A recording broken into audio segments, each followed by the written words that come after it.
지금 미국 정가가 발칵 뒤집혔습니다. 코리아 킬러로 불리던 상원의원 로버트 도크. 그가 한국을 초토화하기 위해 서울에 도착한 지 단 48시간 만에 전 세계 앞에서 한국의 90도 인사를 올렸습니다. 트럼프 대통령이 직접 지시한 200% 관세 폭탄, 반도체 보조금 전액 삭감. 이 모든 계획이 하루아침에 폐기됐죠. 도대체 그 48시간 동안 무슨 일이 벌어진 걸까요? 미국 최고의 병원 존스 홉킨스가 포기한 환자를 한국의 한 대학병원 의사가 단 30분 만에 살려냈습니다. 그리고 그 환자는 다름 아닌 도크 의원의 아내였죠. 지금부터 세계 최강대국의 상원의원을 무릎 꿇린 한국 유료의 기적이 공개됩니다. 미국 상원의원의 사연입니다. 제가 한국에서 굴욕을 당했다는 소문, 사실입니다. 하지만 한 가지 틀린 게 있죠. 저는 굴욕당한 게 아닙니다. 구원받은 겁니다. 저는 코리아 킬러라는 별명이 자랑스러웠습니다. 트럼프 대통령이 저를 부르는 방식이었거든요. 한국 녀석들 발반화. 울면서 바짓가랑이 잡게 만들어. 저는 그 명령을 완수할 자신이 있었습니다. 그런데 한국 땅을 밟은 첫날, 제 아내가 쓰러졌습니다. 머리에서 피를 흘리고 공포에 질려 오줌을 지르며 수십 명의 눈앞에서. 그 순간 제가 가진 권력이, 돈이, 명예가 얼마나 무력한지 깨달았습니다. 로버트, 내 말 듣고 있나? 탁탁. 거친 손가락이 마호가니 책상을 두드리는 소리에 저는 퍼뜩 정신을 차렸습니다. 눈앞에는 거대한 체구의 사내가 붉은 넥타이를 메고 저를 노려보고 있었죠. 미합 중국 대통령, 도널드 트럼프였습니다. 죄송합니다. 각하. 잠시 딴 생각을 했습니다. 딴 생각. 지금 딴 생각이 나와. 우리가 지금 1센트짜리 동전 놀이를 하는 게 아니잖아. 트럼프는 미간을 찌푸리며 특유의 제스처로 허공을 갈랐습니다. 반도체야, 반도체. 한국 녀석들이 우리 돈을 빨아먹으면서 정작 공장은 자기들 땅에만 짓고 있어. 이건 불공정해. 아주 나쁜 거래라고. 그는 두툼한 서류 뭉치를 제 앞으로 밀어 던졌습니다. 한국 반도체 전략 보고서라는 제목이 선명했죠. 자네 별명이 뭐지? 상원의 저승사자 아니었나? 이번에 한국에 가서 확실하게 밟아놔. 보조금. 없어. 관세. 200% 때리겠다고 겁을 줘. 그들이 울면서 바짓가랑이를 잡게 만들란 말이야. 저는 서류를 집어들었습니다. 묵직했어요. 하지만 제 가슴을 짓누르는 돌덩이보다는 가벼웠습니다. 저는 건조한 목소리로 대답했습니다. 알겠습니다. 제가 가장 잘하는 일이죠. 국익을 위해서라면 동맹도 없습니다. 좋아. 바로 그거야. 내가 자네를 차기 국무장관 감으로 보는 이유가 바로 그거지. 트럼프는 만족스런 표정으로 다이어트 콜라를 들이켰습니다. 저는 씁쓸한 미소를 지으며 오벌 오피스를 걸어 나왔죠. 백악관 복도를 걷는 제 구두 소리가 유난히 공허하게 울렸습니다. 대통령은 모를 겁니다. 제가 왜 이번 한국행을 자청했는지 말이에요. 대한민국. 그곳은 제가 코리아 킬러로서 사냥을 하러 가는 사냥터가 아니었습니다. 그곳은 제 사랑하는 아내 카밀라와 함께하는 마지막 여행지이자 그녀를 보내주기 위한 장례식장이 될 예정이었습니다. 집으로 돌아오는 리무진 뒷좌석에서 저는 휴대폰을 꺼내 갤러리를 열었습니다. 화면 속에는 1년 전 카밀라와 함께 찍은 사진이 있었죠. 그때까지만 해도 그녀의 눈동자는 총명했고 미소는 우아했습니다. 여보, 당신 넥타이가 또 비뚤어졌어요. 그녀는 언제나 제 완벽함을 완성해주는 마지막 퍼즐 조각이었습니다. 정계의 거물 로버트 도크를 만든 건 파라리 카밀라의 내조였으니까요. 하지만 지금의 카밀라는 의원님, 도착했습니다. 기사의 목소리에 저는 차에서 내렸습니다. 현관문을 열고 들어서자 익숙한 소독약 냄새와 함께 간병인의 난처한 목소리가 들려왔습니다. 사모님, 제발요. 이걸 드셔야 해요. 싫어. 이거 맛없어. 뱉을 거야. 거실 한복판, 휠체어에 앉은 카밀라가 아이처럼 소리를 지르며 죽을 뱉어내고 있었습니다. 입가와 옷자락이 온통 음식물로 범벅이었고 그녀의 초점 없는 눈동자는 허공을 배회하고 있었죠. 카밀라. 제가 나직이 불렀지만 그녀는 저를 알아보지 못했습니다. 누구세요? 아저씨는 누구야? 우리 아빠는 어디 갔어? 가슴이 찢어지는 것 같다는 표현은 진부합니다. 심장이 믹서기에 갈리는 기분이었죠. 저는 간병인에게 눈짓의 자리를 비우게 한 뒤 손수건을 꺼내 아내의 입가를 닦아주었습니다. 나야, 밥 당신 남편 로버트. 밥? 밥은 맛없어. 사탕 줘. 카밀라는 희죽 웃었습니다. 1년 전 존스 홉킨스 대학병원의 신경과 과장 닥터 스티븐슨의 선고가 귓가에 맴돌았습니다. 유감입니다. 도크 의원님. 부인께서는 알츠하이머성 치매가 급격히 진행되고 있습니다. 전두엽 위축이 심각해요. 더 이상 호전될 가능성은 제로에 가깝습니다. 세계 최고의 병원 아닙니까? 돈은 얼마든지 낼 테니 고쳐보란 말이오. 돈으로 뇌세포를 되살릴 순 없습니다. 마음의 준비를 하시고 요양시설을 알아보시는 게 좋겠습니다. 세계 최강대국 미국에 그것도 최고라는 존스 홉킨스가 내린 사형 선고였죠. 그날 이후 제 집은 지옥이 되었습니다. 밤마다 대소변을 받아내고 벽에 칠해진 배설물을 닦아내며 저는 서서히 말라 죽어갔습니다. 정치적 야망도 권력욕도 아내의 망가진 내 앞에서는 아무런 소용이 없었으니까요. 저는 떨리는 손으로 아내의 헝클어진 백발을 넘겨주었습니다. 카밀라, 우리 여행 갈까? 여행. 놀이공원. 비슷한 곳이야. 당신이 예전부터 가고 싶어 했잖아. 한국. 아내는 30년 전 제가 주한미군 법무관으로 근무할 때 한국을 방문한 적이 있었습니다. 그때 그녀는 경복궁의 단청을 보며 세상에서 가장 아름다운 색이라고 감탄했었죠. 기억을 잃어가는 그녀에게 그 아름다운 색을 마지막으로 보여주고 싶었습니다. 그리고 돌아오면 저는 주머니 속의 팸플릿을 만지작거렸습니다. 메릴랜드 최고급 요양원, 더 헤이븐. 이번 출장에서 돌아오면 그녀를 그곳에 맡길 생각이었습니다. 더 이상 집에서 그녀를 감당할 자신이 없었어요. 아니, 짐승처럼 변해가는 그녀를 제 눈으로 지켜보는 것이 고문이었습니다. 이것은 비즈니스를 가장한 저의 비겁한 작별 여행이었습니다. 출국 당일 앤드루스 공군기지의 VIP 터미널 앞에는 수행원들과 기자들이 장사진을 치고 있었습니다. 도크 의원님, 이번 방안의 핵심 안건은 무엇입니까? 한국 정부에 강력한 제재를 가하실 예정입니까? 트럼프 대통령의 특별 지시가 있었습니까? 쏟아지는 질문 공세. 평소라면 여유로운 미소로 받아쳤겠지만 그날은 그럴 기분이 아니었습니다. 저는 선글라스를 고쳤으며 짧게 대답했습니다. 미국의 이익이 최우선입니다. 그 외엔 할 말 없습니다. 뒤따라오던 휠체어가 덜컹거렸습니다. 카밀라였죠. 그녀는 낯선 사람들과 카메라 플래시를 보작업에 질린 듯 몸을 떨며 웅얼거렸습니다. 집에 갈래. 무서워. 엄마. 수행 비서인 제임스가 난처한 표정으로 제게 속삭였습니다. 의원님, 사모님 상태가 좋지 않습니다. 정말 동행하시겠습니까? 현지 일정 소화가 불가능할 수도 있습니다. 데리고 간다. 저는 단호하게 말했습니다. 내 아내야. 마지막까지 내 곁에 둘 거야. 그리고 한국 측에는 아내의 상태를 철저히 비공개로 해달라고 전해. 공식 석상에는 나만 나간다. 알겠습니다. 비행기 트랩을 오르기 위해 특수 리프트에 휠체어를 실었습니다. 리프트가 올라가는 동안 카밀라가 제 소매를 꽉 움켜쥐었죠. 그 악력이 어찌나 센지 손목에 피가 통하지 않을 정도였습니다. 밥, 나 버리지 마. 나 버리면 안 돼.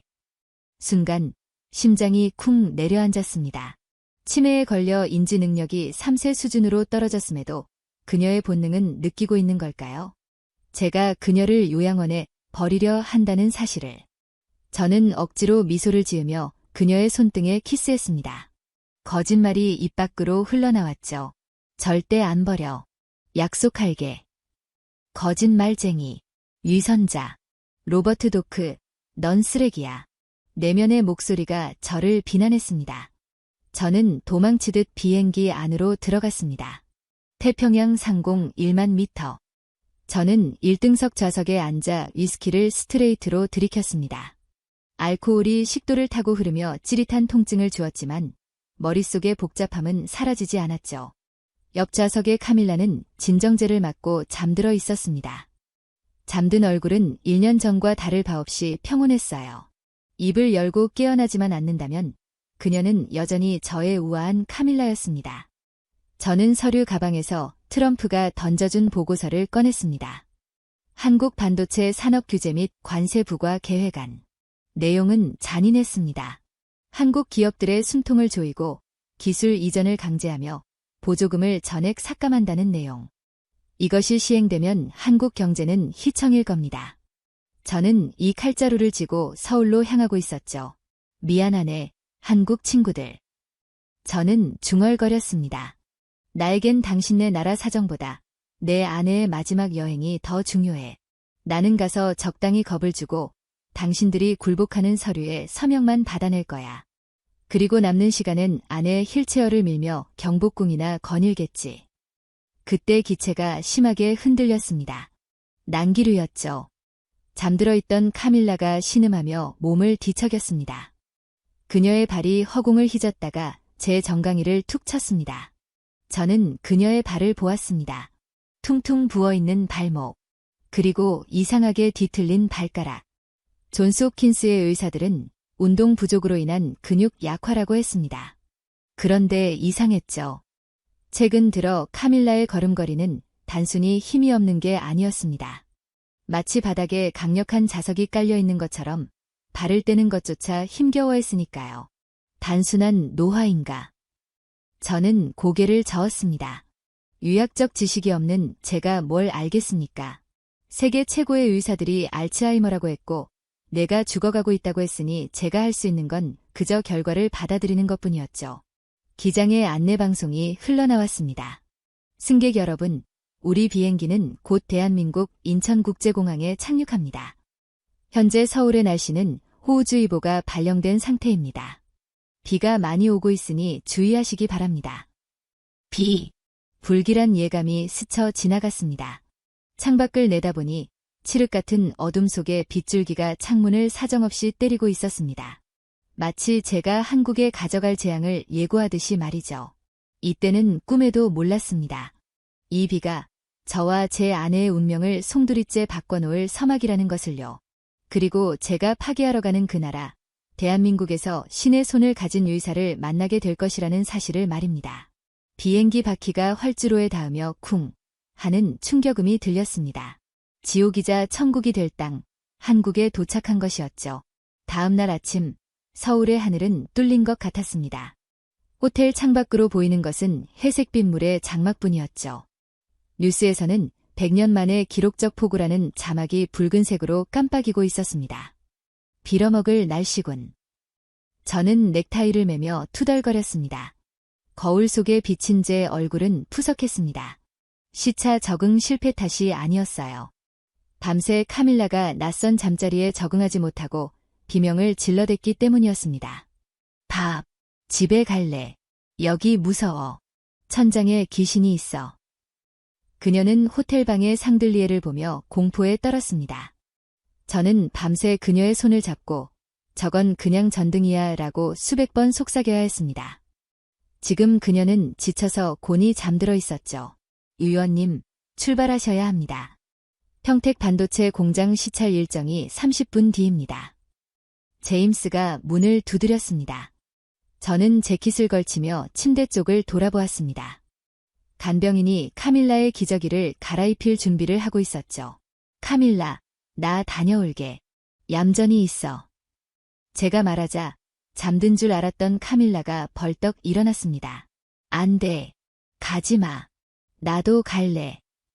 카밀라, 거긴 당신이 갈 곳이 아니야. 그냥 공장이야. 시끄럽고 위험해. 싫어. 밥 없으면 무서워. 나도 데려가. 그녀는 침대에서 굴러떨어지듯 내려와 제 다리에 매달렸습니다. 바짓단이 그녀의 침으로 축축하게 젖었죠. 간병인이 쩔쩔매며 말렸습니다. 사모님, 이러시면 안 됩니다. 손대지 마. 너 누구야? 카밀라가 간병인의 손을 할퀴었습니다. 붉은 생채기가 났죠. 저는 한숨을 내쉬었습니다. 이 상태로 호텔에 두고 갔다간 무슨 사달이 날지 몰랐습니다. 낯선 곳에 혼자 두면 발작을 일으키는 증세가 점점 심해지고 있었거든요. 휠체어 대기시켜. 네. 위원님, 정말 공장까지 모시고 가시겠습니까? 기자들도 많을 텐데요. 이대로 두고 가면 호텔 밖으로 뛰쳐나갈 기세잖아. 차라리 내 눈앞에 두는 게 나아. VIP 대기실에 있게 하면 돼. 저는 카밀라를 안아 올려 휠체어에 태웠습니다. 그녀는 제 품에 안기자 언제 그랬냐는 듯 순한 양이 되어 희죽 웃었죠. 밥이랑 놀러 가는 거야. 그 해맑은 미소가 제 심장을 다시금 난도질했습니다. 저는 아무 말 없이 그녀의 무릎에 담요를 덮어주었습니다. 평택으로 가는 고속도로는 빗물에 잠겨 있었습니다. 경호 차량의 호위를 받으며 달리는 리무진 안에서 저는 오늘 만날 한국 기업 총수들의 명단을 훑어보았습니다. 회장 2, 사장 최. 이들은 글로벌 반도체 시장의 제왕들이었습니다. 하지만 제 앞에서는 고개를 숙여야 할 피고인들이기도 했죠. 트럼프의 지령은 명확했습니다. 그들의 길을 꺾고 미국 투자를 더 늘리게 하고 중국과의 연결고리를 끊어놓는 것. 공장에 도착하자 거대한 돔 형태의 건물이 빗속에서도 이용을 뽐내고 있었습니다. 입구에는 수십 명의 임원들이 도열해 있었죠. 그들은 비를 맞으면서도 90도로 허리를 숙였습니다. 먼 길 오시느라 고생하셨습니다. 도크 의원님. 대표로 보이는 중년 남성이 유창한 영어로 인사를 건넸습니다. 저는 차에서 내려 우산을 쓴 채 그를 내려다보았습니다. 굳이 악수를 청하지 않았어요. 이것은 기싸움의 시작이었으니까요. 날씨가 아주 협조적이군요. 당신네 나라가 나를 반기는 방식입니까? 제 비꼬는 말투에 그들의 표정이 굳었습니다. 저는 뒤따라 내리는 휠체어를 가리키며 말했습니다. 제 아내입니다. 몸이 좋지 않아 동행했습니다. 조용한 방을 하나 내주시죠. 아, 네. 물론입니다. VIP 접견실로 모시겠습니다. 임원들은 당황한 기색이 역력했지만 감히 토를 달지 못했습니다. 저는 카밀라를 직원들에게 맡기고 곧장 회의실로 향했습니다. 회의는 살얼음판이었습니다. 저는 준비한 협박 카드를 하나씩 꺼내 들었죠. 보조금 지급 기준을 재검토할 생각입니다. 기사의 미국 공장 공정률이 너무 더디더군요. 하지만 위원님, 자재 수급 문제와 환경 규제 때문에 변명은 필요 없습니다. 결과를 가져오세요. 아니면 관세 폭탄을 맞든가. 그들의 얼굴이 사색이 되는 걸 보며 저는 묘한 쾌감을 느꼈습니다. 그래, 이게 바로 권력이지. 아내 앞에서는 한없이 무력한 남편이지만 여기서는 제가 곧 법이고 심판자였습니다. 회의가 끝나고 공장 라인 투어가 예정되어 있었습니다. 저는 접견실에 들러 카밀라를 확인했습니다. 그녀는 창밖의 비를 멍하니 바라보고 있었죠. 카밀라, 이제 가야 해. 여기서 기다릴 수 있지? 싫어. 같이 가. 그녀가 다시 칭얼거리기 시작했습니다. 금방 끝나. 30분이면 돼. 안 돼. 나 다리가 이상해. 발이 간지러워. 그녀는 떼를 쓰며 휠체어 바퀴를 굴려 문 쪽으로 향했습니다. 복도에는 이미 다음 일정을 위해 기자들과 수행원들이 대기하고 있었죠. 문이 열리고 카밀라가 나오자 수많은 카메라 렌즈가 우리를 향했습니다. 의원님, 사모님도 함께 투어를 하십니까? 사모님 건강이 안 좋아 보이시는데. 플래시가 팡팡 터졌습니다. 카밀라는 눈을 질끈 감으며 비명을 질렀습니다. 불 꺼. 불 끄라고. 저는 급히 그녀의 휠체어를 잡았습니다. 젠장, 사진 찍지 마. 카메라 치워. 제가 고함을 지르자 경호원들이 기자들을 막아섰습니다. 상황을 수습해야 했죠. 저는 카밀라를 달래며 말했습니다. 알겠어. 알겠어. 같이 가자. 대신 조용히 있어야 해. 결국 저는 휠체어를 직접 밀고 클린룸 입구로 향했습니다. 세계 최고의 청정구역. 먼지 한 톨도 허용되지 않는 그곳으로 정신이 온전치 못한 아내를 데리고 들어가는 꼴이라니요. 복도는 길고 미끄러웠습니다. 대리석 바닥이 조명을 받아 번들거렸죠. 클린룸 입구에 도착하자 방진복을 입은 직원들이 대기하고 있었습니다. 의원님, 여기서부터는 방진복과 에어 샤워가 필요합니다. 사모님은 그때였습니다. 카밀라가 갑자기 휠체어에서 일어나려 했습니다. 나 화장실 갈래. 조금만 참아. 저기 끝에 있어. 지금 나올 것 같아. 그녀는 다급하게 휠체어에서 엉덩이를 뗐습니다. 저는 얼른 그녀를 부축했죠. 잡아줄게. 천천히 걸어. 그런데 이상했습니다. 카밀라의 발이 바닥에서 떨어지지 않았습니다. 마치 구두 밑창에 강력적 착재를 발라놓은 것 같았죠. 그녀는 발을 떼려고 안간힘을 썼지만 상체만 앞으로 기우뚱할 뿐 다리는 요지부동이었습니다. 발이 안 움직여. 누가 내 발을 잡고 있어. 그녀의 눈동자가 공포로 확장되었습니다. 이것이 바로 의사들이 말한 보행 실행증인가. 내가 다리에게 걸으라는 신호를 보내는 법을 잊어버린 것입니다. 진정해. 내가 안아서 데려가 줄게. 제가 허리를 숙여 그녀를 안으려던 찰나 카밀라가 균형을 잃고 앞으로 고꾸라졌습니다. 쿵, 둔탁한 소리와 함께 그녀의 이마가 대리석 바닥에 부딪혔습니다. 카밀라. 저는 비명을 지르며 그녀에게 달려들었습니다. 카밀라는 바닥에 엎드린 채 부들부들 떨고 있었습니다. 이마에서 붉은 피가 배어나와 하얀 대리석을 물들였죠. 그러나 진짜 지옥은 그 다음이었습니다. 신음하는 카밀라의 하체에서 노란 액체가 흘러나오기 시작했습니다. 그녀의 회색 정장 바지가 순식간에 젖어들었고 지린내가 복도에 퍼졌습니다. 유실금. 넘어진 충격과 공포로 괄약근의 조절근을 놓아버린 것이죠. 주변은 정적에 휩싸였습니다.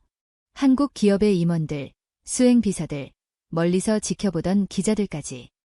모두가 숨을 죽인 채 세계 최강대국 상원의원의 아내가 대소변을 지르며 쓰러져 있는 참혹한 광경을 목격하고 있었습니다. 카밀라는 자신의 실수를 깨닫고 수치심에 얼굴을 감싸 쥐었습니다. 미안해. 미안해. 내가 바보라서. 그녀의 울음소리가 제 가슴을 후벼 팠습니다. 저의 고귀했던 카밀라. 우아함의 대명사였던 제 아내가 지금 수십 명의 구경거리로 전락했습니다. 제 안에 무언가가 툭 끊어졌습니다. 그것은 이성이었죠. 뭘 보고 있어. 다들 고개 돌려. 눈 깔라고. 저는 짐승처럼 포효했습니다. 재킷을 벗어 아내의 젖은 하체를 덮었습니다. 한국 임원들이 당황해서 우왕좌왕했죠. 의원님. 구급차를 부르겠습니다. 닥쳐. 너희들 병원 따위 안 가. 내 주치에 불러. 제임스. 헬기 띄워. 당장 용산 미군 기지로 간다. 저는 피 묻은 아내를 끌어안고 수행비서에게 고함을 질렀습니다. 제임스가 창백한 얼굴로 다가왔습니다. 의원님, 헬기는 불가능합니다. 지금 뇌우가 너무 심해서 시야가 제로입니다. 그럼 차로 가. 앰뷸런스 대기시켜. 여기서 서울 미군 기지까지는 빗길에 2시간은 걸립니다. 사모님 머리에서 출혈이. 젠장. 저는 바닥을 주먹으로 내리쳤습니다. 머리를 다쳤습니다. 뇌출혈이라도 생기면 치매는 더 악화될 것이고 어쩌면 오늘이 그녀의 마지막 날이 될 수도 있었습니다. 골든타임. 그 단어가 제 목을 졸랐습니다. 그때 한국 측 대표가 조심스럽게 말을 꺼냈습니다. 의원님. 공장에서 10분 거리에 대학병원이 하나 있습니다. 규모가 꽤 큰 권역외 상센터입니다. 일단 거기로 가셔서 지혈이라도 하시는 게. 저는 그를 노려보았습니다. 대학병원. 시골 구석에 처박혀 있는 병원을 말하는 거냐. 내 아내는 미국 상원의원 부인이야.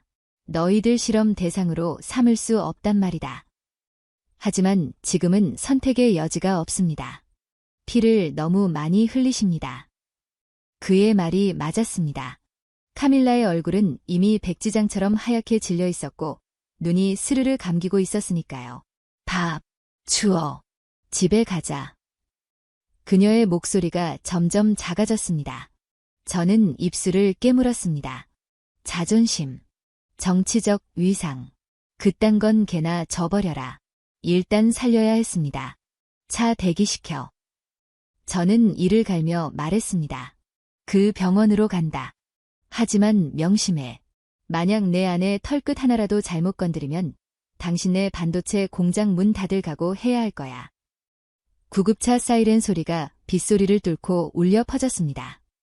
저는 덜컹거리는 차 안에서 카밀라의 차가운 손을 잡고 기도했습니다. 평소엔 믿지도 않던 신을 찾았죠. 제발 데려가지 마세요. 아직은 아닙니다. 이렇게 비참하게 보낼 수는 없습니다. 창밖으로 낯선 한국의 풍경이 빠르게 지나갔습니다. 비에 젖은 논밭, 네온사인, 아파트 단지. 저는 불안했습니다. 한국 유료 수준이 높다는 말은 들었지만 그것은 성형수술이나 암치료 이야기겠죠. 이런 뇌질환, 그것도 치매 환자의 외상을 시골 대학병원이 감당할 수 있을까요?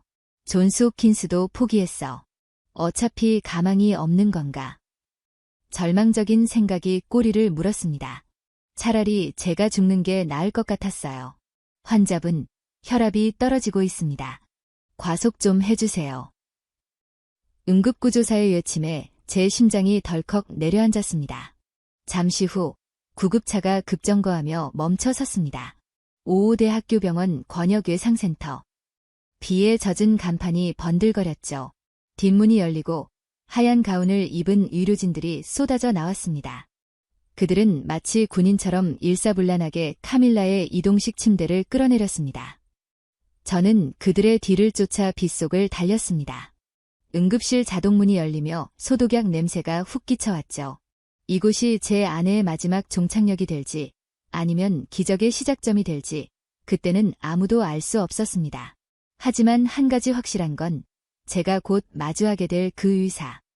그가 제 인생을 송두리째 뒤집어 놓을 준비를 하고 기다리고 있다는 사실이었습니다. 비켜. 다들 비키란 말이야. 저는 미친 개처럼 지저댔습니다. 응급실 자동문이 열리고 카밀라의 침대가 밀려 들어가는 순간 저는 수행원들을 밀치고 의료진을 향해 달려들었죠. 내 아내 몸에 손대지 마. 너희들이 뭘 안다고 만져. 응급실은 아수라장이었습니다. 빗물과 피에 젖은 제 3,000달러짜리 양복, 바닥에 뚝뚝 떨어지는 흙탕물, 그리고 카밀라의 이마에서 흐르는 선혈이 하얀 병원 바닥을 엉망으로 만들고 있었죠. 젊은 레지던트 한 명이 겁에 질린 표정으로 다가왔습니다. 보호자분, 진정하십시오. 환자분 바이탈이 불안정합니다. 일단 지혈부터. 지혈. 그 더러운 손 치워. 저는 레지던트의 손을 쳐냈습니다. 나는 미국 상원의원 로버트 도크다. 이 여자는 내 아내고 너희 같은 인턴들이 함부로 만질 몸이 아니란 말이다. 내 주치의랑 통화 연결해. 그전까진 아무도 손 못 대. 나의 고함에 응급실의 모든 시선이 집중됐습니다.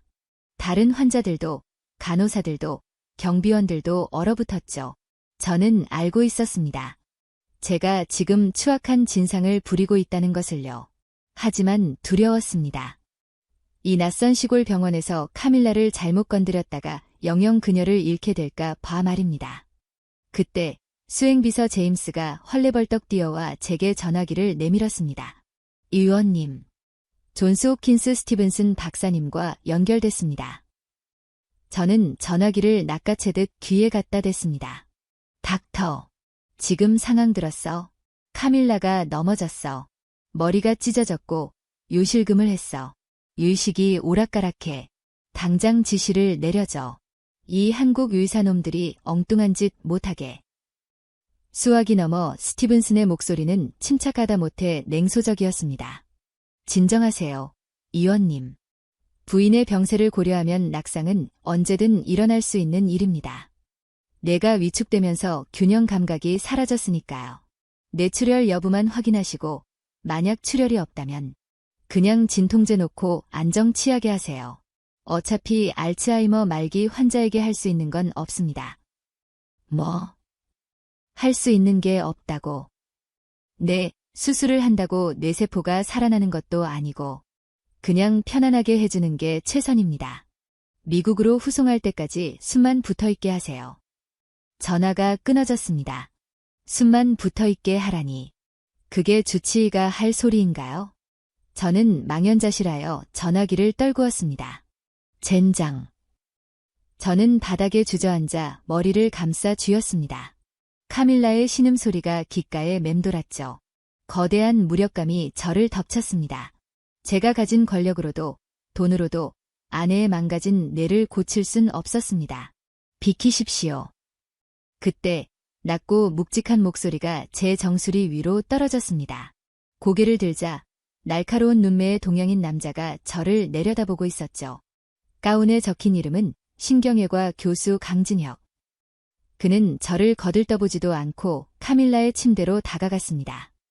저는 반사적으로 벌떡 일어나 그를 막아섰습니다. 당신 뭐야? 내 허락 없이. 환자 이마 열상 봉합하고 CT랑 MRI 바로 찍습니다. 혈액검사, 소변검사 풀세트로 돌려. 강 교수는 제 말을 무시하고 간호사들에게 빠르게 지시를 내렸습니다. 그의 영어 발음은 억양이 거의 없이 완벽했어요. 아니, 오히려 제 영어보다 더 명료하게 들렸습니다. 이봐, 내 말 안 들려. 검사 필요 없어. 미국 주치의가 그냥 안정만 취하게 하라고 했어. 쓸데없는 과잉 진료하지 마. 저는 그의 앞을 가로막고 삿대질을 했습니다. 강 교수가 걸음을 멈추고 천천히 고개를 돌려 저를 보았죠. 그의 눈동자는 깊고 서늘했습니다. 마치 제 영혼의 밑바닥까지 꿰뚫어보는 듯한 눈빛이었어요. 안정. 머리를 다쳐서 피를 흘리고 대소변을 못 가리는 환자를 그냥 두라고요? 그래. 어차피 치매 말기야. 당신들이 검사한다고 달라질 거 없어. 돈 뜯어내려는 수작 부리지 마. 저는 안주머니에서 젖은 봉투 하나를 꺼내 그의 가슴팍에 던졌습니다. 존스 홉킨스 병원의 진단서였죠. 이거 봐, 세계 최고의 병원, 존스 홉킨스의 진단서야. 알츠하이머성 치매, 기대 수명 6개월 미만. 너희가 이것보다 정확해. 주제를 알라고. 종이 뭉치가 바닥에 흩어졌습니다. 응급실에 정적이 감돌았습니다. 레지던트들은 제 기세에 눌려 뒷걸음질 쳤죠. 하지만 강 교수는 미동도 하지 않았습니다. 그는 천천히 허리를 숙여 바닥에 떨어진 진단서를 주워 들었습니다. 강 교수는 진단서를 훑어보았습니다. 그리고 MRI 필름, 제가 혹시 몰라 챙겨온 복사본, 을 빛에 비추어 보았죠. 그의 미간이 좁혀졌습니다. 존스 홉킨스라. 그가 피식 웃었습니다. 비웃음이었죠. 의원님. 미국 의사들은 환자의 뇌 사진만 보고 환자가 걷는 건 안 봤답니까? 뭐? 아까 CCTV로 확인했습니다. 환자분, 넘어지기 직전에 발이 바닥에서 안 떨어졌죠? 마치 자석이라도 붙은 것처럼. 저는 멈칫했습니다. 정확했어요. 카밀라는 분명 발을 떼려고 했지만 떼지 못했습니다. 그건 치매 때문에 운동신경이 죽어서. 아니요. 알츠하이머 환자는 기억력이 먼저 사라지고 마지막에 가서야 못 걷게 됩니다. 이렇게 보행장애가 먼저, 그것도 이렇게 특징적인 자석 보행으로 나타나진 않아요. 강 교수는 제 눈을 똑바로 쳐다보며 또박또박 말했습니다. 그리고 1년 전부터 소변 실수가 잦았죠? 기억력은 깜빡하는 수준이다가 최근에 급격히 나빠졌고요. 제 등골에 소름이 돋았습니다. 어떻게 알았을까요? 저는 그에게 그런 말을 한 적이 없었습니다. 진단서에도 인지기능 저하라고만 적혀 있었는데 말이죠. 당신, 점쟁이야. 아니면 내 뒷조사라도 했나? 의사는 점을 치지 않습니다. 증상을 볼 뿐이죠. 강 교수는 진단서를 제 가슴에 다시 찔러 넣었습니다. 이 진단서는 쓰레기입니다. 오진일 확률이 90% 이상이에요. 오진. 저는 헛웃음을 터뜨렸습니다. 기가 막혔죠. 시골 의사가 존스 홉킨스를 부정하다니. 하. 이봐, 닥터강, 당신 미쳤어. 존스 홉킨스 의료진이 틀렸고, 당신이 맞다고. 당신이 그들보다 똑똑해. 당신이 누군데? 저는 젖은 머리카락을 쓸어넘기며 그에게 바짝 다가갔습니다. 제 키는 190cm가 넘습니다. 위압감으로 그를 찍어 누르려 했죠. 내가 누군지 알아. 저는 으르렁거렸습니다. 나는 차기 미국 대선 후보야. 내 말 한마디면 이 병원 문 닫게 할 수도 있어. 내 아내를 실험용 쥐로 쓰려고 했다간 당신 의사 면허는 오늘로 끝장이야. 살벌한 협박. 통역을 하던 수행원마저 입을 다물었습니다. 하지만 강진혁 교수는 눈 하나 깜짝하지 않았죠. 그는 오히려 한 발짝 제게 다가왔습니다.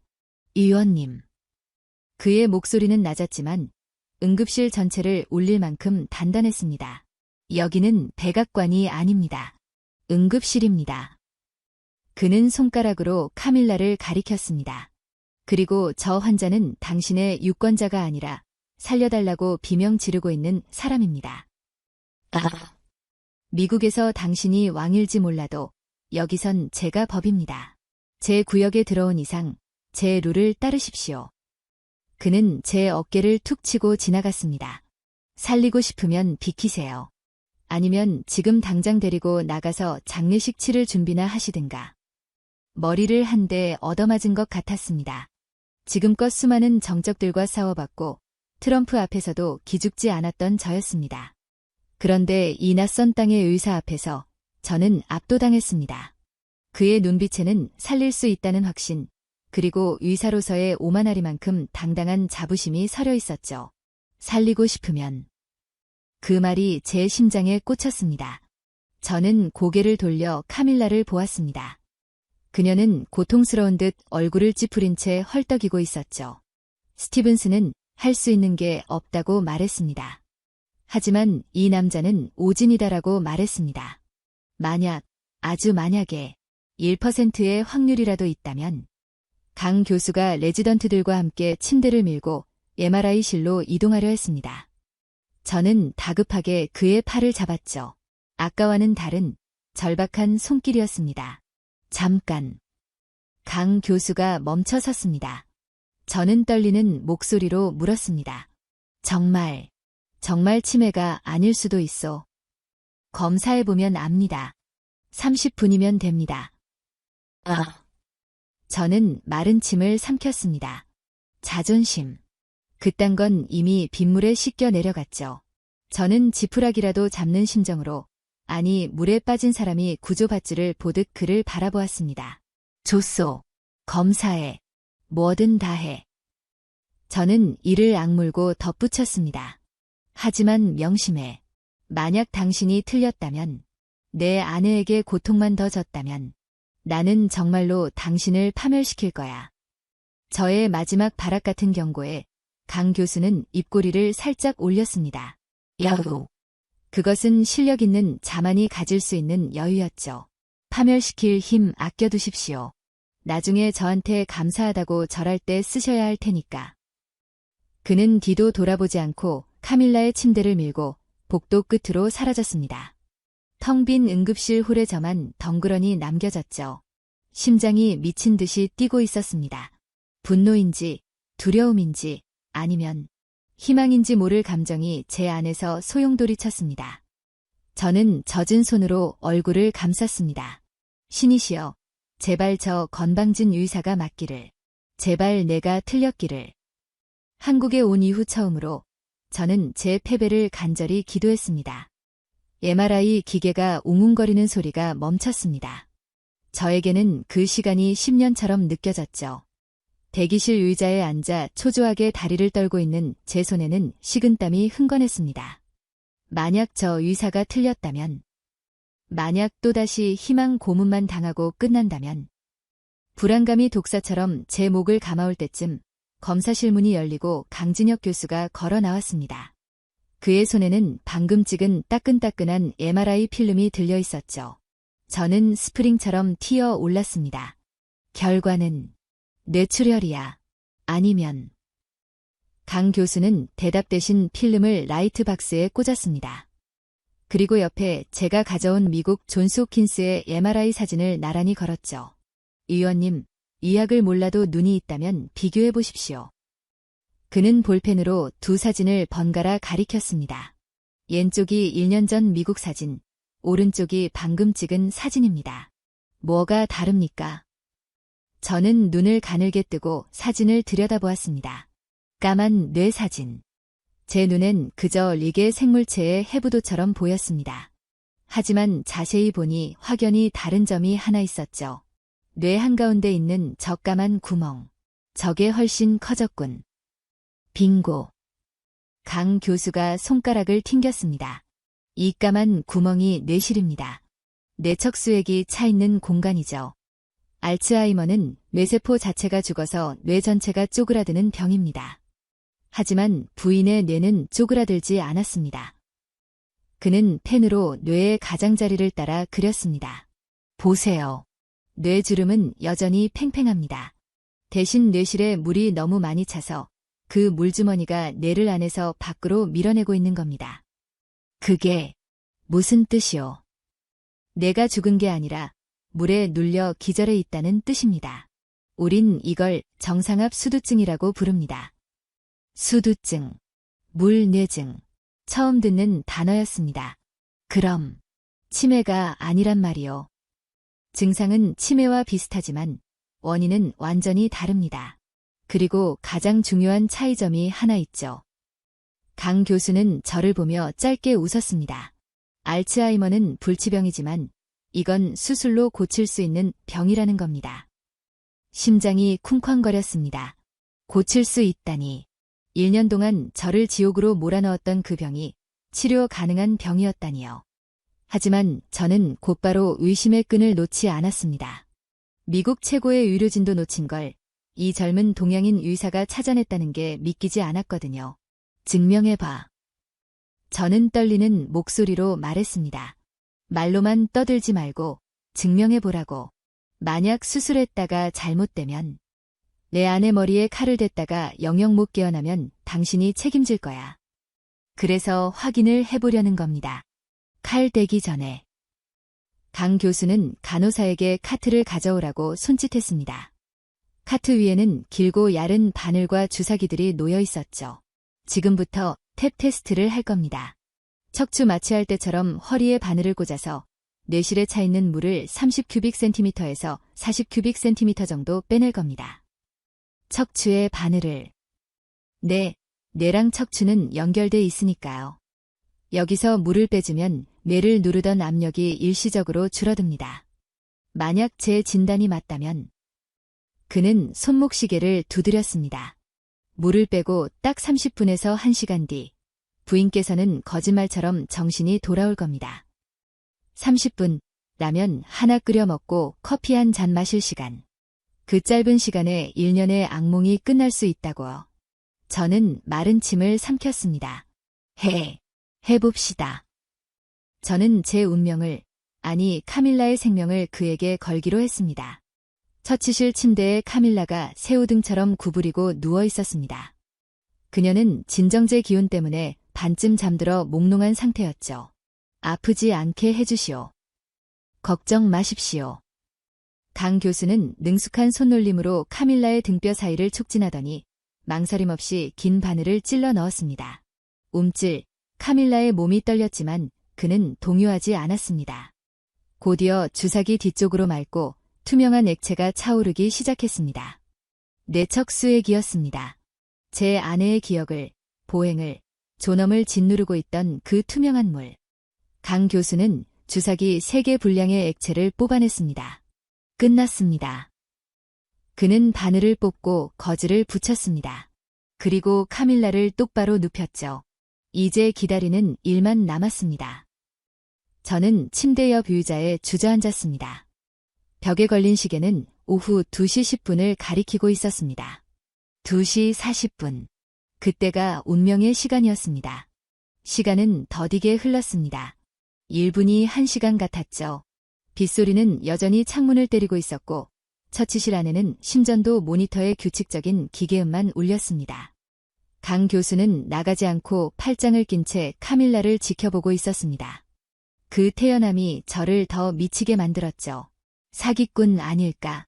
그냥 쇼를 하는 건 아닐까? 미국 의사들이 이걸 몰랐을 리가 없잖아. 10분이 지났습니다. 카밀라는 여전히 눈을 감고 있었습니다. 20분이 지났지만 변화는 없었죠.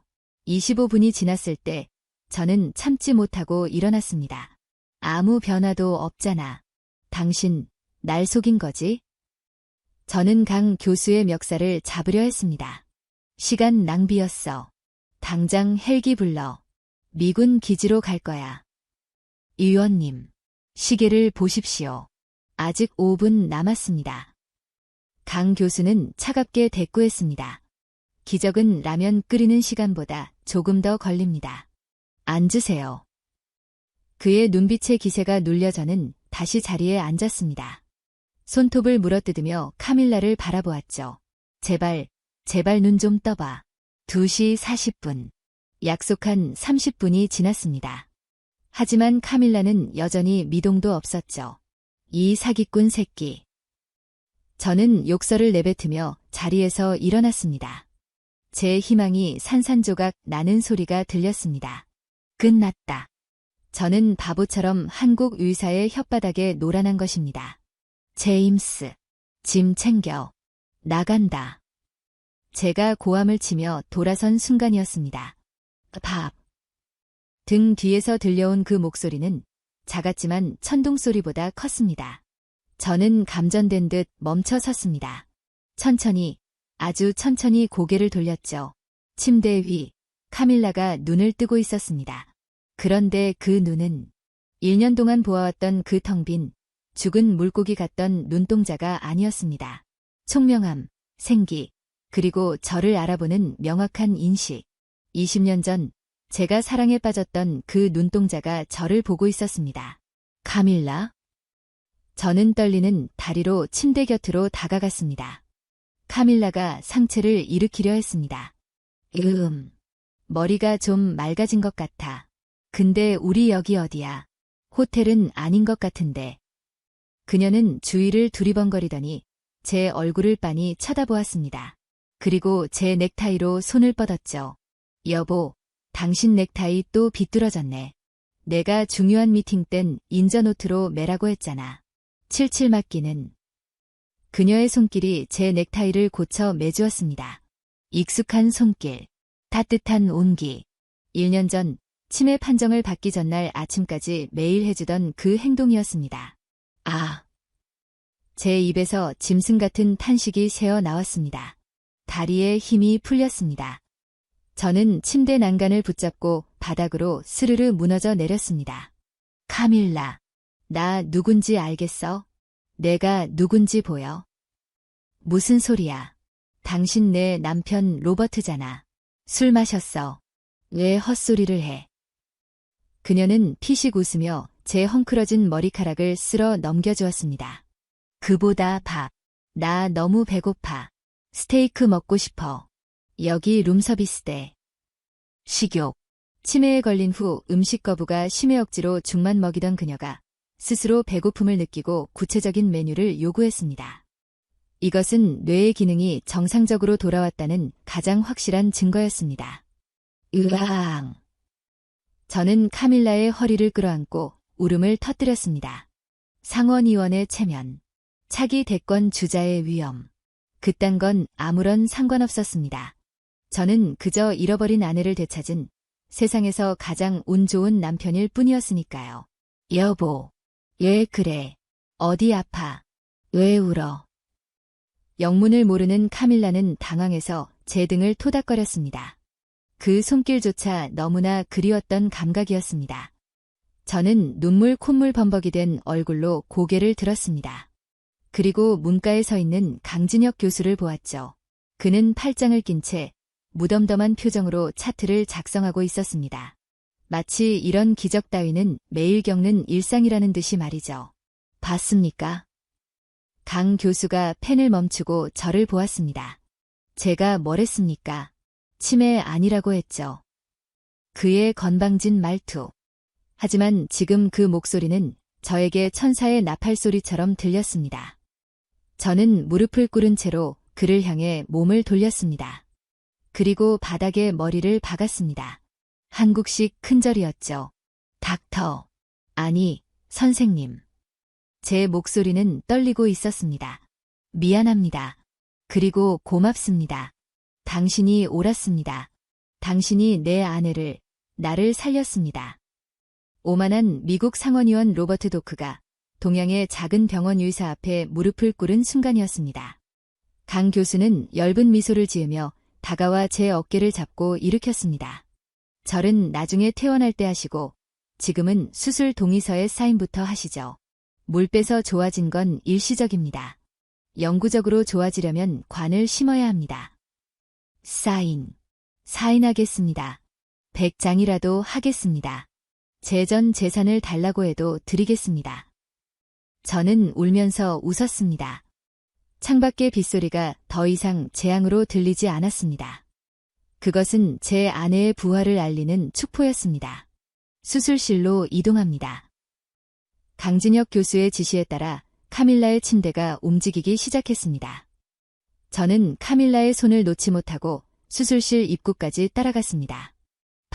나 무서워. 수술하다가 바보 되면 어떡해. 방금 전 탭 테스트의 효과가 조금씩 떨어지면서 카밀라의 눈빛이 다시 흐릿해지려 하고 있었습니다. 뇌척수액이 다시 차오르고 있는 것이죠. 저는 그녀의 이마에 입을 맞추며 속삭였습니다. 걱정 마. 자고 일어나면 다 괜찮아질 거야. 저 의사 선생님이 당신을 다시 20살로 만들어줄 거야. 철컥. 수술실 문이 닫히고 수술 중이라는 붉은 등이 켜졌습니다. 저는 차가운 복도 의자에 주저앉았습니다. 수행비서 제임스가 조심스럽게 다가왔죠. 의원님, 백악관에서 연락이 왔습니다. 트럼프 대통령께서 내일 예정된 제재안 발표 준비 상황을 보고하라고 하십니다. 트럼프. 그 이름이 지금은 먼지보다 가볍게 느껴졌습니다. 기다리라고 해. 네. 하지만 대통령 각하께서 내 아내 머리에 구멍을 뚫고 있어. 지금 내 머릿속엔 반도체니 관세니 들어올 자리가 없단 말이다. 닥치고 대기해.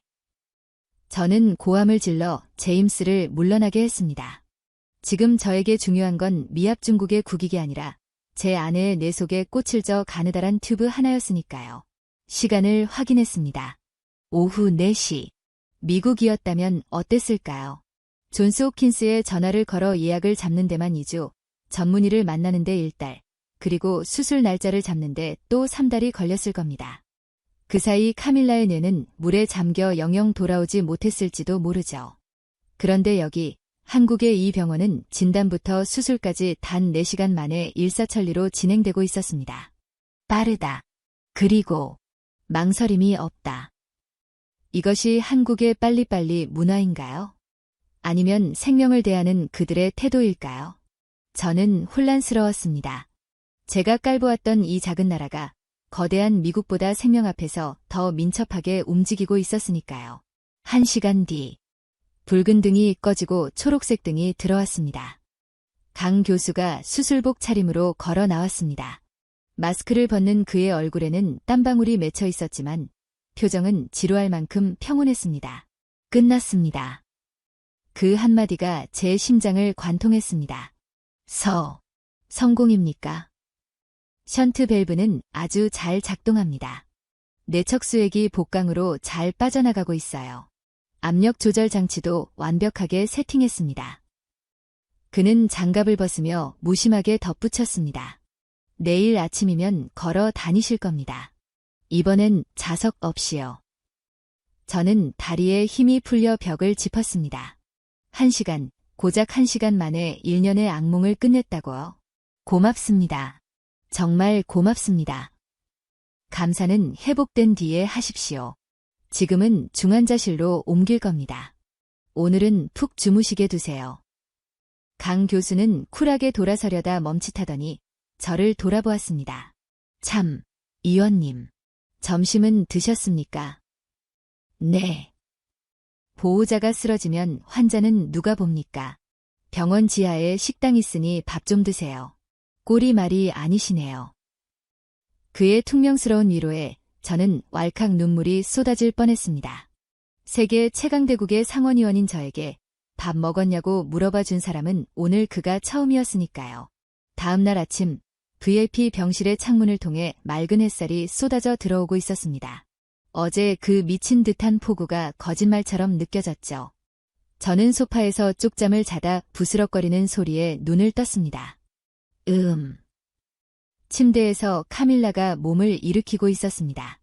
머리에는 하얀 붕대를 감고 있었지만 혈색은 장미꽃처럼 붉게 돌아와 있었죠.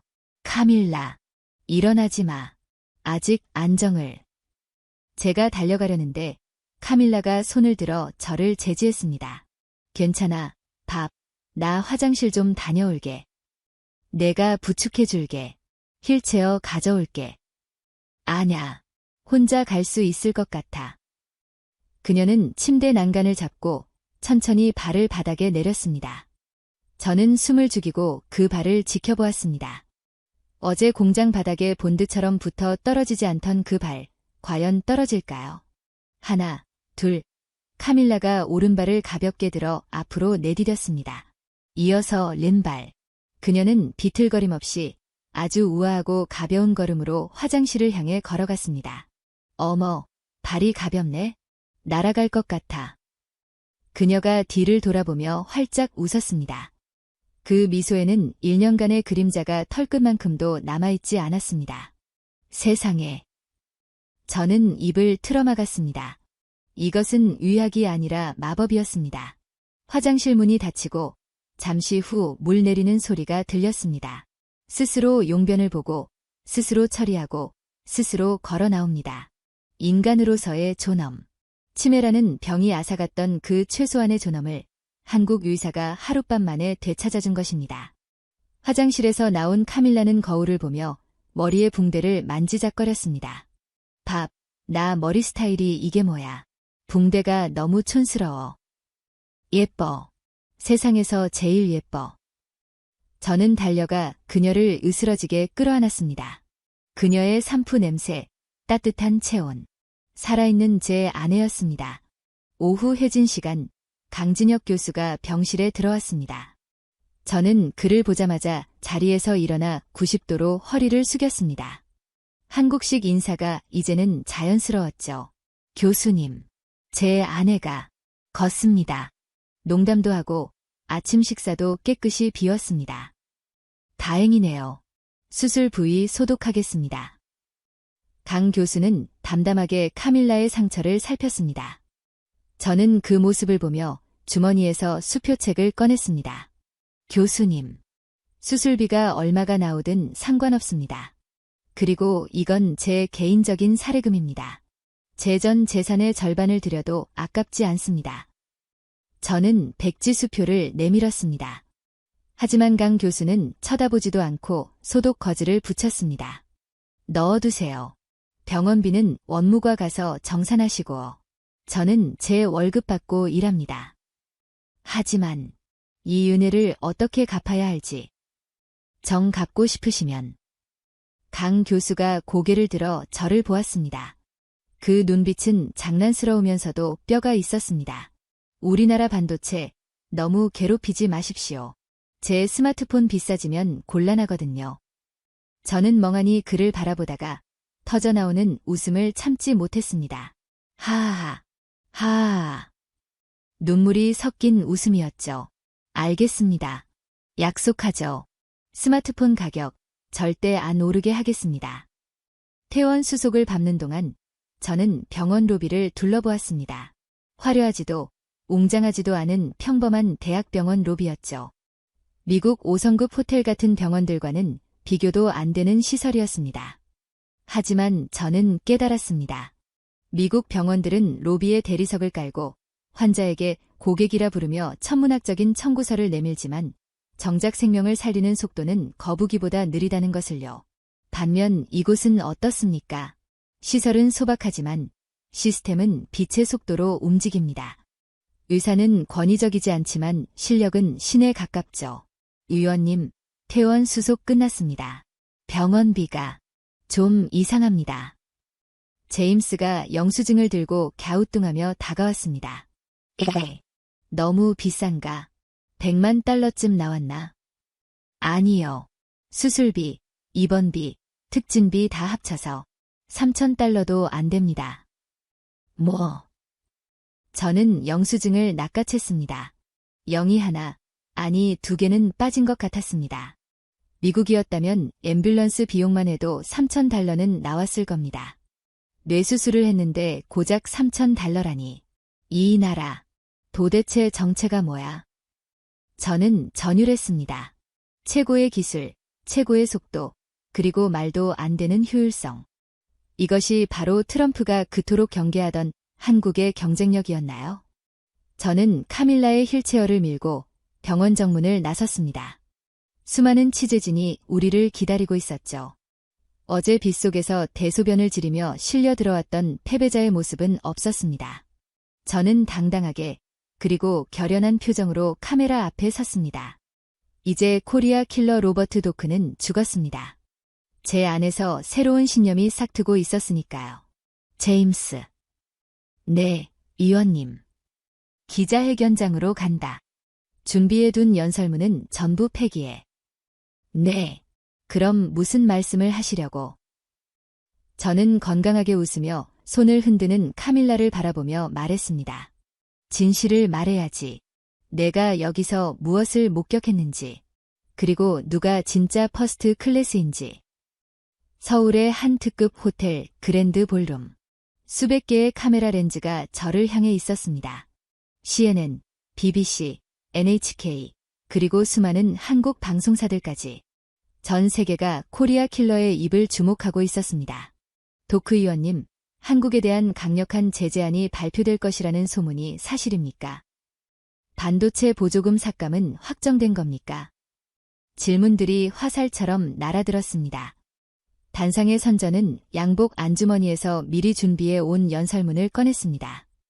대한민국 반도체 산업 규제 및 301조 발동에 관한 성명서. 트럼프가 직접 검수하고 제가 수정한 완벽한 공격 명령서였죠. 저는 잠시 눈을 감았습니다. 어제 빗속에서 처참하게 무너졌던 아내의 모습, 그리고 오늘 아침 맑은 정신으로 제 넥타이를 매주던 아내의 모습이 교차했습니다. 저는 눈을 뜨고 연설문을 양손으로 잡았습니다. 지익지익. 정적 속에서 종이 찢는 소리가 유난히 크게 울렸습니다. 저는 연설문을 반으로, 다시 반으로 찢어 단상 위에 올려두었습니다. 장내가 술렁거리기 시작했죠. 의원님. 지금 뭐 하시는? 수행비서 제임스가 당황하여 소리쳤지만 저는 손을 들어 제지했습니다. 그리고 마이크를 잡았습니다. 오늘 저는 한국 경제에 사형 선고를 내리기 위해 이 자리에 섰습니다. 저는 천천히 좌중을 둘러보았습니다. 하지만 그 사형 선고는 집행되지 않을 것입니다. 왜냐하면 제가 이곳에서 기적을 목격했기 때문입니다. 제 아내 카밀라는 지난 1년간 알츠하이머 판정을 받고 죽어가고 있었습니다. 미국의 그 어떤 병원도, 그 어떤 명의도 그녀를 고치지 못했습니다. 우리는 포기했고 절망했습니다. 저는 잠시 목이 메어 말을 멈췄습니다. 하지만 어제 한국의 한 작은 대학병원 의사가 단 30분 만에 제 아내를 살려냈습니다. 그것은 오진이었고 치료 가능한 병이었습니다.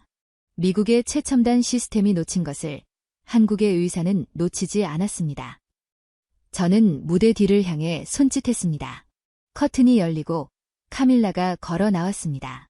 휠체어도 부축도 없었죠. 그녀는 우아한 걸음으로 제게 다가와 제 손을 잡았습니다. 붕대를 감고 있었지만 그녀의 눈빛은 그 어느 때보다 빛났습니다. 카메라 플래시가 폭죽처럼 터졌습니다. 여러분, 보십시오. 이것이 한국의 기술입니다. 이것이 한국이 생명을 대하는 방식입니다. 저는 목소리를 높였습니다. 미국은 그동안 미국 우선주의를 외치며 동맹들을 압박해왔습니다. 저 역시 그 선봉장이었습니다. 하지만 묻겠습니다. 사람을 살리는 기술을 가진 나라, 죽어가던 동맹의 가족을 가족처럼 돌봐준 나라를 우리가 무슨 명분으로 제재할 수 있습니까? 저는 찢어진 연설문 조각을 들어 보였습니다. 오늘부로 미국 상원 상무위원회는 한국에 대한 모든 제재 검토를 전면 백지화합니다. 대신 우리는 한국의 의료 및 바이오 시스템을 배우고 반도체 파트너십을 더욱 강화하는 법안을 발의할 것입니다. 저는 카메라를 똑바로 응시했습니다. 마치 백악관에 있는 그 사람에게 말하듯이요. 진정한 위대함은 힘으로 누르는 것이 아니라 기술로 사람을 살리는 데서 나옵니다. 한국은 미국의 적이 아닙니다. 우리의 형제입니다. 감사합니다. 기자회견은 폭발적이었습니다. 로버트 도크의 반란, 한국 유료의 승리라는 헤드라인이 전 세계 뉴스피드를 장악했습니다. 하지만 진짜 폭풍은 호텔 방으로 돌아온 직후에 닥쳤죠. 따르릉 따르릉. 제 개인 휴대폰이 울렸습니다. 발신자 표시 제한. 하지만 저는 이 전화가 어디서 왔는지 알고 있었습니다. 워싱턴 DC, 백악관이었죠. 저는 카밀라를 먼저 침실로 들여보내고 심호흡을 한 뒤 전화를 받았습니다. 여보세요. 로버트. 수화기가 터질 듯한 고함이 들려왔습니다. 도널드 트럼프였죠. 자네 미쳤나? 제재를 백지화해? 그게 무슨 개소리야. 내가 시킨 대로 하라고 했잖아. 이 배신자. 자네 정치 생명은 오늘로 끝이야. 넌 해고야. 그의 분노는 예상대로였습니다. 예전에 저였다면 벌벌 떨며 변명했을 겁니다. 하지만 지금의 저는 두려울 것이 없었습니다. 카카. 진정하십시오. 진정. 지금 진정하게 생겼어. 자네가 내 계획을 다 망쳤어. 카카. 제가 망친 건 계획이 아니라 미국의 수치입니다. 뭐라고? 미국의 의술이 내 아내를 버렸을 때 한국은 단 하루 만에 그녀를 살려냈습니다. 만약 제가 한국을 공격했다면 전 세계는 미국을 은혜를 원수로 갚는 야만국이라 비난했을 겁니다. 저는 창밖의 서울 야경을 바라보며 담담하게 말했습니다. 저는 오늘 제 아내를 얻었고 미국은 가장 강력한 우방을 얻었습니다. 제 정치 생명을 끊으시려면 끊으십시오. 하지만 저는 후회하지 않습니다. 저는 오늘 밤 두 다리 뻗고 잘 수 있을 것 같으니까요. 수화기 너머로 거친 숨소리가 들려왔습니다. 긴 침묵이 흘렀죠. 트럼프는 철저한 비즈니스맨입니다. 그는 손해보는 장사를 하지 않아요. 지금 여론이 어디로 흐르고 있는지 그도 계산하고 있을 겁니다. 트럼프의 목소리가 한결 차분해졌습니다. 아니, 묘한 호기심이 서려 있었죠. 그래서 그 의사 놈이 정말 30분 만에 고쳤다고? 네, 제 눈으로 똑똑히 봤습니다. 내 주치의들보다 낫군. 멍청한 놈들, 돈만 많이 받아먹고. 트럼프가 혀를 찼습니다. 좋아. 이번 거는 넘어가지. 대신 조건이 있어. 말씀하십시오. 올 때 그 의사 놈 좀 데려와. 내 머리도 좀 검사해봐야겠어. 요즘 자꾸 골프 타수를 까먹는단 말이야. 그리고 한국 반도체 공장 투자건 자네가 책임지고 2배로 늘려와. 알겠나? 저는 피식 웃음이 나왔습니다. 역시 트럼프였습니다. 알겠습니다. 카카. 명함 챙겨가겠습니다. 귀국날 인천공항 출국장에는 강진혁 교수가 배웅을 나와 있었습니다. 그는 여전히 그 무뚝뚝한 표정으로 주머니에 손을 찔러 넣고 있었죠. 그냥 가시지. 뭐 하러 나오셨습니까? 진료 시간 뺏기게. 내 환자가 비행기 타도 되는지 확인하러 온 겁니다. 위원님 배웅 나온 거 아닙니다. 강 교수는 카밀라의 상태를 꼼꼼히 체크했습니다. 기내압 때문에 머리가 좀 띵할 수 있습니다. 물 많이 드시게 하세요. 닥터 강. 저는 그의 손을 잡았습니다. 이번엔 제가 먼저 진심을 담아 악수를 청했습니다. 당신은 내 인생 최고의 의사입니다. 그리고 다음에 미국에 오면 백악관 구경 한번 시켜드리죠. 대통령이 당신을 아주 궁금해하더군요. 됐습니다. 전 청와대 구경도 안 가본 사람입니다. 환자 볼 시간도 없어요. 그는 제 손을 꽉 잡았다가 놓았습니다. 가서 정치나 똑바로 하십시오. 엉뚱한 사람 괴롭히지 말고. 명심하겠습니다. 카밀라가 강 교수에게 다가가 그를 안았습니다. 고마워, 선생님. 정말 고마워. 건강하세요, 할머니. 아니, 사모님. 강 교수의 얼굴이 처음으로 붉어졌습니다. 비행기가 이륙했습니다. 발 아래로 멀어지는 한국의 땅을 내려다보며 저는 카밀라의 손을 잡았습니다. 올 때는 지옥으로 가는 장의차였지만 갈 때는 천국으로 가는 마차였죠. 밥, 우리 집에 가서 뭐 할까? 글쎄, 일단 넥타이 매는 법부터 다시 배워야겠어. 당신 없으니까 엉망이더라고. 카밀라가 소녀처럼 웃었습니다. 저는 품에서 꼬깃꼬깃해진 종이 한 장을 꺼냈습니다.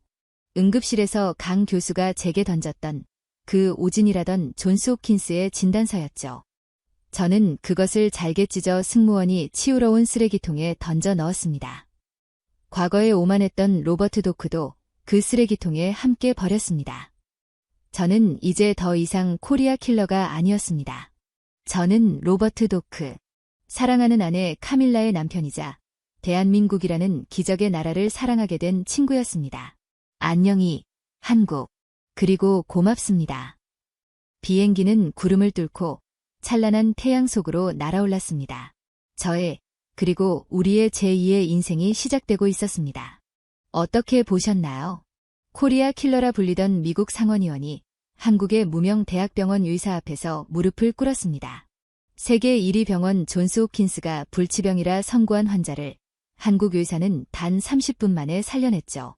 미국에서는 진료 예약에 2주, 전문의 상담에 1달, 수술 날짜 잡는데 3달이 걸립니다. 그리고 청구서에는 0이 5개씩 붙어 있죠. 하지만 한국은 달랐습니다. 응급실 도착부터 수술 완료까지 단 4시간.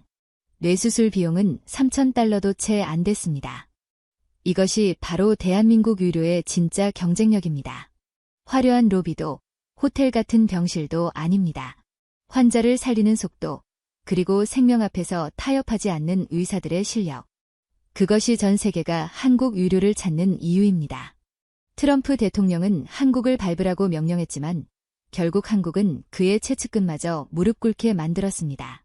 총 한 발 쏘지 않고 협박 한마디 없이 오직 실력 하나로. 진정한 국력은 무기의 숫자가 아닙니다. 사람을 살리는 기술, 그리고 그 기술을 누구에게나 공평하게 베푸는 시스템. 대한민국은 이미 그것을 가지고 있습니다.